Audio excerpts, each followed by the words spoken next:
Hello, welcome once again to Talking Drum. We're in Hull at a big festival weekend because there's Freedom Festival going on. We're at sort of Recognition Festival / Freedom Festival.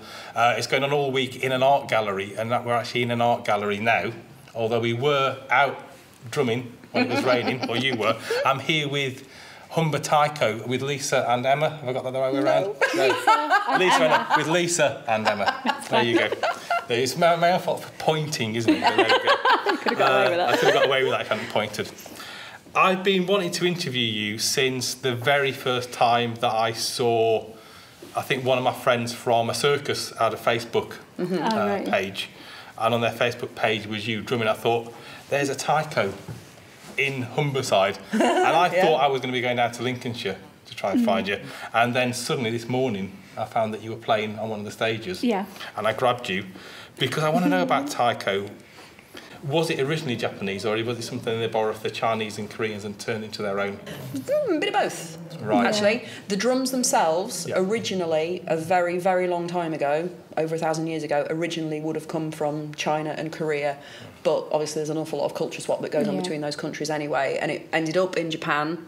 And in Japan, it became used an awful lot in temples. So it would be used for worship. Monks would play them in the temples, but also it would be used in local festivals. So a village would have its own particular way of playing drums. But it's nothing like the style of Taiko drumming that happens now. Absolutely nothing like it. Yeah, the popular form of Taiko today is very different, and that's sort of its roots, but it's only been around, this style now of ensemble drumming with Taiko has only been around since around the 50s, hasn't it? 1950s, So is it a form of pure entertainment, or is there still any kind of spiritual or deeper cultural part? It depends. Well, there's so many different ways of coming at Taiko. So you can come at it from a purely kind of drumming perspective. And when I first did Taiko, that's what I did. I came at it as a drumming perspective. But you will find that once you get playing Taiko and becoming part of the wider Taiko community, both in the UK and worldwide, actually, that it means so much more to people. There's a kind of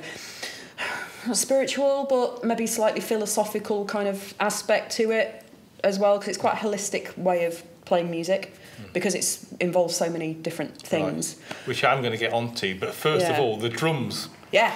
I'm sure I've seen in really old drum kits of like pit drums, as they were called, drums made in the same way. They don't seem to have any form of tuning or tuning pegs on them. No, some of them can. Right. Some of them can. So the drums that you will have seen today, we had 3 different kinds of drums with us today. One of them is not tunable. So there was a type of drum which is called a nagado, and that means long-bodied drum.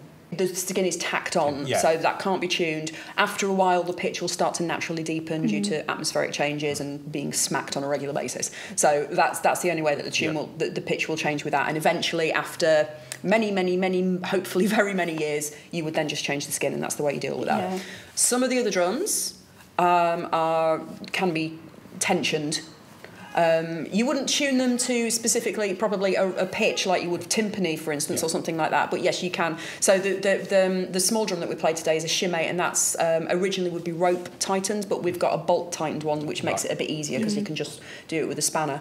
And that's supposed to be nice and high pitched. The big Odaika that we played is rope tension. So again, if you need to, you can tension that as and when you need to. Do you do your own tensioning on the big drum? We're hoping to learn. We're hoping to learn soon. We've got somebody that is hopefully going to come in and working with us, because it's not something that we've done. It's a bit of, you don't want to risk it until we really don't. You don't want to get a YouTube video, see how he's done, and give it a go yourself. Neither of us are natural knot tiers. No, and there's with rope, and a lot of African drums are rope tension as well.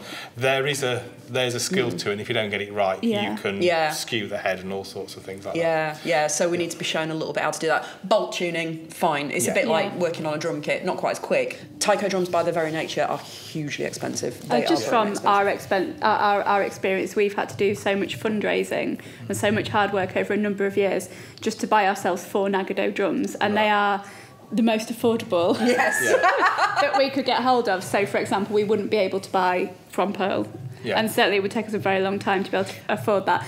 And if we was going to get enough money to buy from Pearl, then we might as well go the whole hog and spend that Fly money. to Japan. And get the absolutely, and get Yeah. proper crafted Japanese drums flown over for the same amount of money. So yeah. But I mean, that is one of the issues you've got with something that isn't a mainstream instrument. You know, you put the difference between, you know, the most expensive guitars you can buy, and then look at the most expensive violins, and it's orders of magnitude. And part of it is just the volume of the people are turning out. Yeah.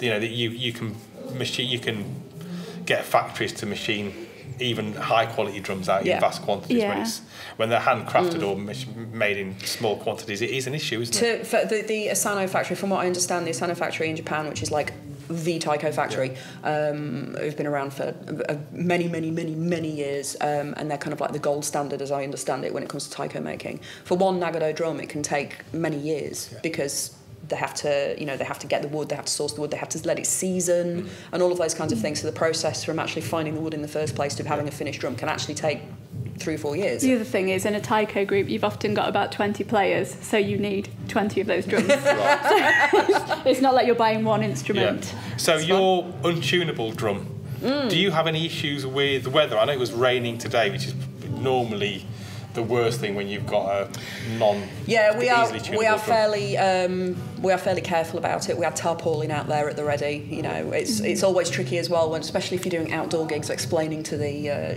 to the organisers that we can't let them get wet. Yeah. But atmospheric changes. Yeah, I mean to an extent there is a small amount of change. There is, but I find that on plastic-headed drums anyway. I mean, even on a drum kit, if you take a floor tom into a damp room or stick the aircon on or stick the heating on, and it massively changes it anyway. So there is some change. Yeah. There is some change.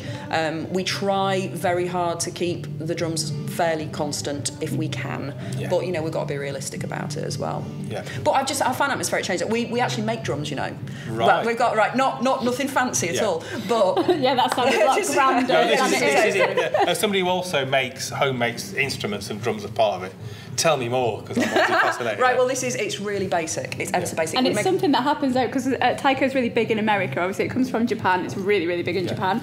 And there's a lot of big professional groups and amazing players. It became really, really big in America, particularly on the West Coast. And it's starting to grow now in the UK. And what a lot of groups in America have started to do to get over the cost problem of equipment is they make their own drums. So one of the ways that we've learned is to get a load of old tyres from a tyre man of sorts, because it costs them a lot of money to get rid of them, so they're quite happy to give us them. And then clean them. And then we buy packaging tape, and we have a system where we kind of tape up a skin. I make parcel tape drums. Yeah. I make conga style ones with carpet roll, and the ones that are bigger than carpet roll. You've got to get the right stuff, because some carpet rolls are quite floppy. But if you get something that has been used for something like carpets but on kind of fairly sizable, and the parcel tape is amazing. I was complete revelation. We just get nice strong packaging tape, and we do quite a few layers of it. And actually, I mean, they're not going to sound as good as a real drum, but actually they don't sound bad. Really fantastic. Yeah. And when we're going into community centres and schools, and we've got 15 to 20 children drumming on them, and we've got wooden stands that we've made to just kind of prop them on top of, and they're drumming on them. And to be fair, it sounds great. Yeah. And it's quite good, because it's not overly booming then for a school hall or a community centre. Yeah. And plus as well, actually they really stand up, because I mean I don't hit them any less hard than we've been doing today, and they really as long as you've got up. a few layers on there. Do you really tension the parcel tape? As much as possible. That's the tricky thing. And we've tried kids to do that and put the tension. We've tried a couple as well. We've got the clear stuff. We've also got stuff with fibres in as well. So how's the one with the fibres in on? Thick. Quite thick. Quite thick, not as stretchy. Yeah. The sound's kind of okay. It's a much damper sound, isn't it? It's a much more muted sound, which actually for a practice drum is probably a good thing. So we sometimes make them for our kids in our groups to take home and practice with. Actually, Quite the better, unless otherwise the drum fairy will take them away. But I've had kids whose parents have. I've had somebody who's come, and I've made a drum with them, and they've gone off, and their sister has come and gone, oh yeah, my brother made a drum, but it disappeared. And I think, I know where that went. And the parents are not going to be happy that someone else is turning it with another drum. Yeah. I one day tried gaffer tape. Right. Oh, aye. It was amazing. I got a nice tension on it. I made like the ones I'm making are like conga drums. It sounded like a conga. It had everything you would possibly want out of a hide head, and I was so happy. I went to sleep a really happy bunny, and I woke up the next day and I literally went downstairs. This is in my 30s, by the way, I should point this out. Went downstairs and like sat with the drum and started playing it, and it had sagged and all of the sound had gone, and I almost cried. But what I did discover is you can make a hybrid where you stretch the gaffer on first, make sure it's real gaffer, stretch the gaffer on first, and then use the parcel tape to try and keep the tension. Yeah, we tape round the sides of the drum, the tyre to you can't do it with the staple. No, you can't do it with the tyre. No, but we gaff around the edges though, just kind of. Yeah, we gaffer it to keep it down. And I know as well, other techniques that we haven't tried yet are using upturned bins, cutting the hole and doing the same process that way and things like that. It's just trying to get the other thing about the tyres is that they're a kind of quite a good match for diameter. Right, because getting the width is always a problem. They're big drums, they're big drums. But also we can pile a load of them in the car with the stands, and we can go and deliver a workshop for 30 people. Whereas with the drums that we've got, we're limited. We're really limited. We have to really the size of my car. And also, you don't necessarily want a load of kids jumping all over them. It's great. They do get to play them. Yes, but you don't necessarily want. You don't want to be you don't want to workshop. The other thing that's also been a really helpful thing in this country, and it's something that's been pioneered by Kagamusha Taiko in Devon, is that they produce, and we use these a lot as well. They produce a pipe drum, so it's a drum made of plastic piping. Yes. You know the big corrugated stuff, the stuff that they kind of put under the ground. Tried to use those. They're very heavy. Actually, no, these ones are fine. Actually, they're really actually corrugated, because the ones that I've had, the extra bit is additional plastic. No, so it's just they've got the corrugated stuff. They have it cut to length. They order it to length, and then they use strong tarp, like the strongest tarpaulin that you can get, and then they rope it. It's properly roped. They've got the little ringlet eye things to reinforce it. They properly rope it, and actually there must be thousands of those drums now all over the country because they sell them to music services and stuff. Our music service, who we are partnered with in North East Lincolnshire, we've got about 60 of those, which enables us to go out into schools, and it enables us to run regular classes in Grimsby every week. And the music service in North Lincolnshire also has a set so that we can run workshops over there as well. That's really good. Yeah. Sticks, before I get off the track of, because I do lots of community drums, so I really want to talk about the community aspect. But you can't have a drum show and not do the most cliche thing. Just talk about sticks, which is obviously what all other musicians think. That's how all the drummers talk about when they get together. They're massively... Yeah, they're big chunky things, aren't they? Big chunky sticks, aren't they? Yeah, they're really, really big. They're called bachi. Yeah. So that's the Japanese name for them, which I think just means stick. Well, it means a thing to hit with or something like that. It's very accurate. Yeah, you can't get much more descriptive than that, really. Do you get a lot of kind of momentum forced back with them? Because what I find is if you're hitting with a heavy stick, sometimes you can deaden the sound of the drums, and it's quite interesting that I know they're big drums, but I've always found I get more volume out of lighter sticks. Is there something about the heads on those drums that mean you get? Well, the hide on them for a start off is pretty thick. Right. That makes a lot of difference. The hide is really pretty thick, so you're going to get. We have different versions of bachi as well. Yeah, we do for different drums. Right. The groups tend to use the Devon bachi, which a friend of ours in Devon who plays with Kagamusha, and the Kagamusha's community group, he makes them, and they're fairly light, aren't they? So our community, and he makes different thicknesses as well. Right, yeah. So we've got some fairly thin ones, which we use for younger children, special needs groups, and then there are basically it's preference as well, isn't it? Some adults prefer the thinner ones, but they are quite light. Yours are. Mine are quite heavy. Mine are quite thin but heavy because they're made of oak. And they come from Magankio up in Scotland. But I think a lot of it is because you've got the really, really thick hide. The kind of the kind of the frequency produced by the drum head, I think it doesn't have the same. If you used to use them on a drum on one of these on a tom-tom, it would just be pointless. Because the other thing is as well is that they're not rounded. The head of the bachi is just it's completely straight, so you end up playing with kind of like the edge of the end. Mine are from a company in Japan called Miyamoto, and mine are very heavy actually. My normal bachi. We have a thinner bachi for the shime drum, the small drum at the back, and then we have really, really big bachi for the Odaiko, which is the big drum really that we big, play. really heavy. But the other thing as well about it is it's also because taiko is so visual, because taiko is not what I said earlier on about the holisticness of it, if that's a word, is that you have the rhythm, you have the drumming, you have all of that technique that entails, but you also have choreographed movement in it as well. And so the bachi, another reason for the size of the bachi as well, is because it's such a visual thing. You need to be able to see all of this movement, you need to see the stick work. So that's another reason as well that it's almost kind of like karate and weapon work, isn't it, really? In a way. Especially with that size, which is why you've got to be careful with kids or how you can also get other specialist kinds of bachi as well. So there's something called taki bachi, which is like a bamboo bachi, which is very thin, very whippy, and it's incredibly piercing actually. I mean, very light, very, very thin, but you really slap that down on the skin and that will and you cut. get the whole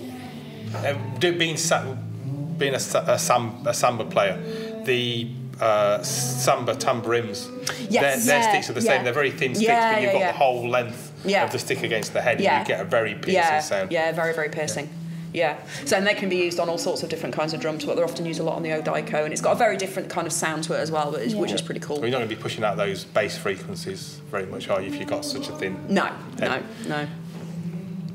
When you're using the heavy sticks, does that mean that your playing is not slower, but there are less 8th notes and 16th notes and a lot more paced rhythms because of the weight?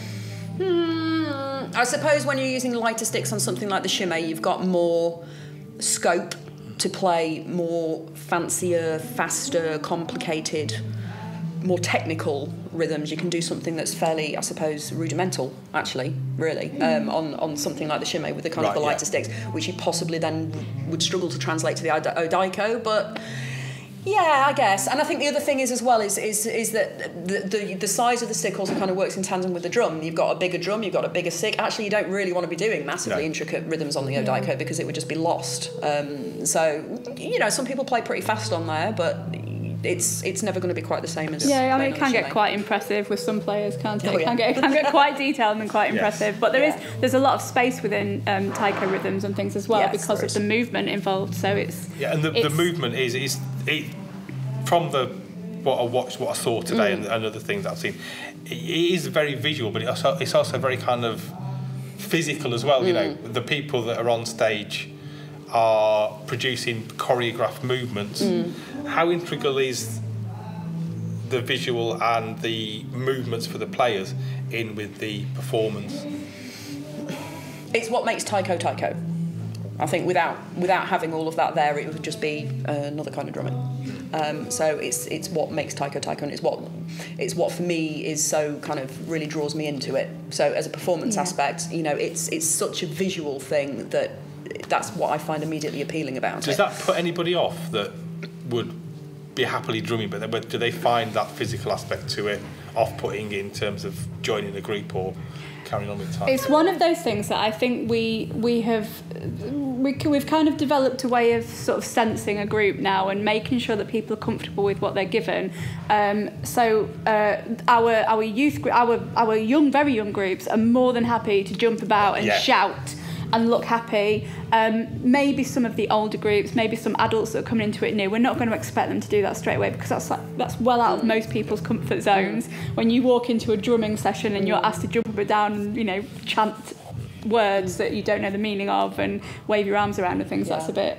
But a lot of the movement as well has got a kind of a technical aspect to it as well. So it looks great and it looks dead fancy, but also as well to play loud. It's very different from playing on because I'm a percussionist as well, that's my background, so it's very different from kind of like doing that kind of wrist whip snap thing. If you want to do a loud sound on a taiko drum, the idea is that you're trying to use your whole body, you're trying to use gravity, so you'll raise your arm up, you'll drop your weight, and then it's like that, and that's the idea. You're trying to put all your gravity and your weight into the sound as well, rather than it just being kind of from here and being that kind of it's so you get that kind of like rather than a do you see what I mean? There's a big difference. And we teach those basic steps and arm movements and things like that, and then we sense where a group is with that and how happy they're how happy they are to push it further. But that is an important part of it. I think there's a lack of physicality in our culture that affects the quality of the music. But I mean, it affects the quality of you know, the confidence and the ability of young people to engage in the world. You know, Brazilians don't have a problem. No. It's like they're born dancing, and the music and the litheness and the kind of the way they feel comfortable in their own skin as a culture, for example, is something that when you're teaching samba, if you just get a little bit of that across to some of those people, I think it's been as valuable as any of the music that you've taught them. I think it's changed the way I do music in all sorts of things, though, to be honest with you, because I've done samba, I've played djembe and all those kinds of things, and I think, you know, once upon a time I did used to be very buttoned up.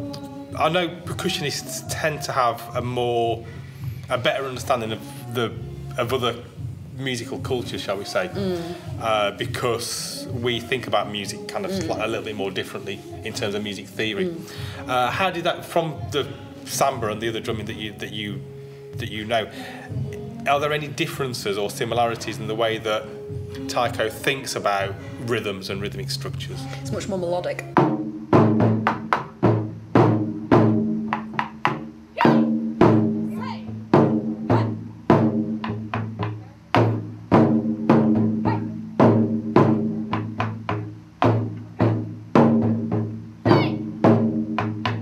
Samba is cyclic. Djembe is cyclic. Well, for a start, pieces in Taiko are often referred to as songs, and when we're putting a piece together, we'll say, right, this is section A is melody A, and then we'll go into melody B, and then we'll play the chorus. And we'll sing it as well. And we will sing it. We'll say it. We'll say it. The way that we learn pieces. She says, "Run, trying to think of a piece." Well, if you look at, if we can look at Jonathan's Joust in Time, can we talk about? Oh, so right, so Jonathan Kirby from Kagamisha Taiko, who's taught us on a regular basis. He taught us the first piece that we played today, which is Joust in Time, and he's done that with community groups and young people and everything. Yeah. And the way he taught us it, the rhythm section that I play is don don don ga don don don ga don don don ga don don don don don don, which is No Limits. Yes, I'm going to say I recognise that. Yeah. But we use words, so don, go, donko, doko, doro, doko, all of those kinds of things. It's all we say it, we sing it, and in that way we try to think of the rhythm as being more like a melody, and it's more through composed. So instead of it being one rhythm that can cycle around, sometimes it is, sometimes it's quite repetitive. But then other times you'll have a piece of music that will, you know, be very kind of through composed, and each bar is different. Taiko is one of those forms of music that is not only really accessible but really suitable for kind of community settings, workshops. Am I right in thinking that? Yeah, absolutely. It's one of the things we love about it, because we believe that pretty much anybody can play Taiko. I mean, my daughter was banging it in her own way from the age of about 6 months, where she would bombard into a rehearsal and go and we've taught Key Stage 1 children up to the end of primary school. We've taught secondary school, college, up to people a lot further on in life. And we taught different. I think our oldest participant was 80. Yeah. In the workshop. Yeah. And we've different abilities as well. We were recently working with she was a fantastic little drummer. She was in a wheelchair, so we set it up a little bit differently for her.